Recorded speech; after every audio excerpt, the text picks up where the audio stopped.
flat water and in whitewater. But what do we do in flat water? I'm a flat water paddler most of the time. Nearest whitewater is 130 miles that way or 130 miles that way. So 99% of my paddling is in flat water. And I used to sea kayak, which I sold when I purchased this, but before I got it and tried it. So when you're flat water paddling, you're maybe just looking at nature, sitting around maybe with your legs out of the kayak, just floating down the river, taking a photograph, sneaking up on some wildlife, fishing. Those are the things I do in a flat water, or take a lunch and stuff like that. Those are the activities I do when I'm flat water paddling. This boat will not do those activities very well. So what makes a crossover boat? It's got a hatch and lots of storage. It's got a bungee system. It's got a skeg, gear tracks, GoPro mount. That doesn't make it a crossover. What makes it a crossover is flat water performance coupled with whitewater performance. When I first got this boat, it was uncomfortable. I couldn't fit in it. I have 32-inch inseam. This is about a 30 as it comes. Turns out the solution was fairly simple. Just cut it down. I called my dealer, the Kayak Shed, which I highly recommend, and he just told me how to do this.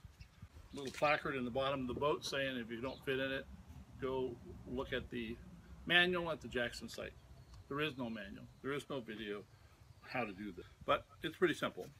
It's attached to a track here, which was also a problem. There's a little thing. You can see it's frayed a little bit, and there's a little connector that goes on here, and it's just the same size as this. So when this gets frayed, you're going to have a heck of a time getting that on there. So you need a little bit bigger. That's a minimal problem. You pull on this to pull the whole bulkhead forward. That didn't work. You could pull 100 pounds of pressure. It wasn't moving. I got it to move today, but so I lubricated the track, and that seemed to solve the problem, except on the water yesterday it bound up again.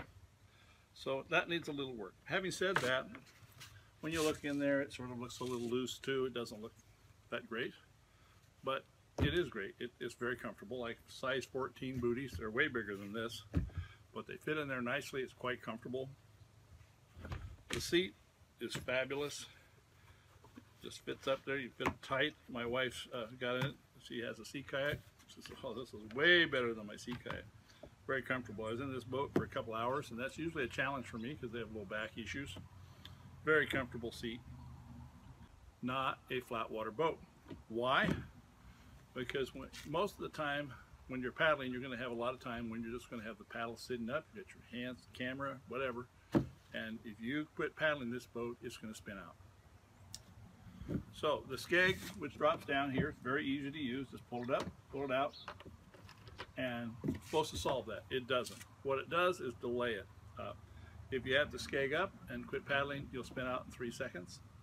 If you have the skeg down, you might make it 9 or 10, but not more than that. It's going to be facing backwards. So for the type of paddling I do on flat water, I want to be facing forward. I don't need the boat to track. This boat doesn't do that, therefore it doesn't meet my definition of a crossover. I think the industry has a different idea. They just want to sell boats. This one doesn't fit my description of a flat water boat. Let's talk about the whitewater capabilities. It's got good primary stability, it's got good secondary stability. The seat and cockpit are wonderful. It cars beautifully on flat water. It's a wonderful boat. It's just not a crossover. What is it? Well, this is a boat you take on a multi-day trip, say down the Deschutes, the Whitewater River, Grand Canyon, any place where you want to go and carry some gear and still feel you're in a great whitewater boat.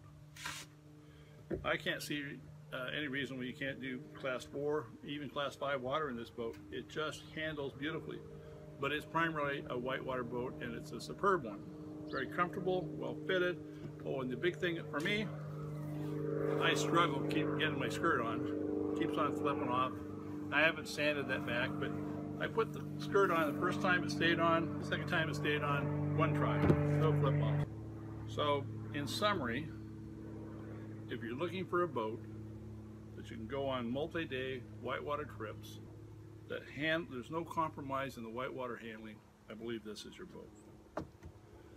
If you're looking for a flatwater boat that you can do the flatwater things, camera, photography, fishing, just laying around, sneaking up on wildlife, it's not your boat. Keep spinning out. So, Jackson Traverse, a fabulous kayak, just not a crossover.